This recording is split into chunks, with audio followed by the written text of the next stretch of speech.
ಒಂದು ಮೆಸೇಜ್ಗಳು ಬರ್ತಾ ಇದ್ದಾವೆ, ಸಂದೇಶಗಳು ಬರ್ತಾ ಇದ್ದಾವೆ.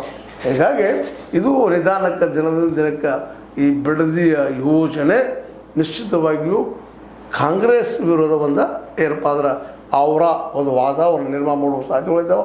ಇದನ್ನು ಸಹಜದ ವಿರೋಧ ಪಕ್ಷಗಳು ಬುದ್ಧಿವಂತಿಕೆಯಿಂದ ಉಪಯೋಗ ಮಾಡಿಕೊಂಡು ಕಾಂಗ್ರೆಸ್ಸಿನ ಹಿಡಿತಕ್ಕೆ ಅಥವಾ ಅದು ಇಕ್ಕಳಕ್ಕೆ ಅಥವಾ ಒಂದು ಸಂಘರ್ಷಕ್ಕೆ ತಂದು ನಿಲ್ಲಿಸೆ ಅದರ ಬೆನಿಫಿಟ್ ಯಾವ ರೀತಿ ಆಗ್ಬೋದು ಅನ್ನೋದನ್ನು ಸಹಜವಾಗಿ ವಿಚಾರ ಮಾಡಿದ್ರೆ ಗೊತ್ತಾಗ್ತದೆ. ಇದಕ್ಕಿಂತ ದೊಡ್ಡ ರಾಕೆಟ್ ಸೈನ್ಸ್ ಬೇಕಾಗಿಲ್ಲ, ಏನಾಗ್ಬೋದು ಏನಾಗಲಿಕ್ಕಿಲ್ಲ ಅಂತೇಳಿ ಸಹಜ ರೈತರು ಹೆಚ್ಚಿರೋದ್ರಿಂದ, ರೈತರ ಪ್ರಮಾಣ ಹೆಚ್ಚಿರೋದ್ರಿಂದ ಇದು ದೊಡ್ಡ ಇಶ್ಯೂ ಆಗಿ ಇಡೀ ರಾಜ್ಯದ ತುಂಬ ವ್ಯಾಪಿಸುವಂಥ ಇದೇ ಒಂದು ದೊಡ್ಡ ಇಶ್ಯೂ ಆಗುವಂಥ ಎಲ್ಲ ಸಾಧ್ಯತೆಗಳಿದ್ದಾವೆ.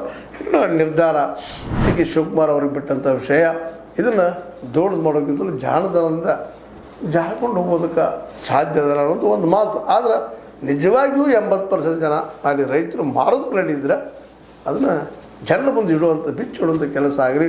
ಸುಮ್ಮನೆ ಅದು ಬಿಟ್ಟುಕೊಂಡು ಡಿ.ಕೆ. ಶಿವಕುಮಾರ್ ಕಾಲಕ್ಕಾಗಿತ್ತು, ನಮ್ಮ ಯಾರು ಕುಮಾರಸ್ವಾಮಿ ಕಾಲಕ್ಕಾಗಿತ್ತು, ಅವರು ಒಪ್ಪಿಕೊಂಡಿದ್ದಾರೆ ಮಾಡಿದಾರೆ ಅಂತ ಹೇಳಿ ಅದನ್ನು ತಪ್ಪಿಸ್ಕೊಳ್ಳೋಕೆ ಇನ್ನೂ ಸಾಧ್ಯ ಆಗ್ತಾಯಿಲ್ಲ. ಅವ್ರು ಬಿಟ್ಟು ಕೊಟ್ಟಿದ್ದಾರಲ್ಲ ಈಗಾಗಲೇ ಅದು ಡಿನೋಟಿಫಿಕೇಶನ್ ಮಾಡಿ ಹೋಗಿದ್ದಾರೆ, ಅವರು ಹೋಗಿದ್ದಾರೆ, ಯಡಿಯೂರಪ್ಪನವರು ಮುಗಿಸಿದ್ದಾರೆ, ಇನ್ನುಳಿದವರು ಮಾಡಿದ್ದಾರೆ. ಅದಕ್ಕೆ ಹೆಸರಿಗೆ ಹೋಗಿಲ್ಲ. ಈಗ ಮಾತ್ರ ನೀವು ಅವ್ರ ಹೆಸರು ಹಿಡ್ಕೊಂಡು ದಾಟುಕೊಳ್ಕೊಂಡ್ರೆ ರೈತರ ಅಷ್ಟು ಸುಲಭವಾಗಿ ಬಿಟ್ಟು ಕೊಡಲಿಕ್ಕಿಲ್ಲ. ಯಾಕಂದ್ರೆ ಜಾಗೃತರಾಗ್ತಾ ಇದ್ದಾರೆ ರೈತರು.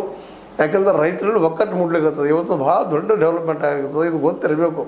ಡಿ.ಕೆ. ಶಿ ಅವರಿಗೆ ಉತ್ತರ ಕರ್ನಾಟಕದಲ್ಲಿ ನಿಧಾನಕ್ಕೆ ಈ ರೈತ ಸಂಘದ ನಾಯಕರು ಒಬ್ರಿಗೊಬ್ಬರು ಒಗ್ಗಟ್ಟಾಗಿ ತಮ್ಮ ಹೋರಾಟವನ್ನು ಶುರು ಮಾಡ್ತಾ ಇದ್ದಾರೆ.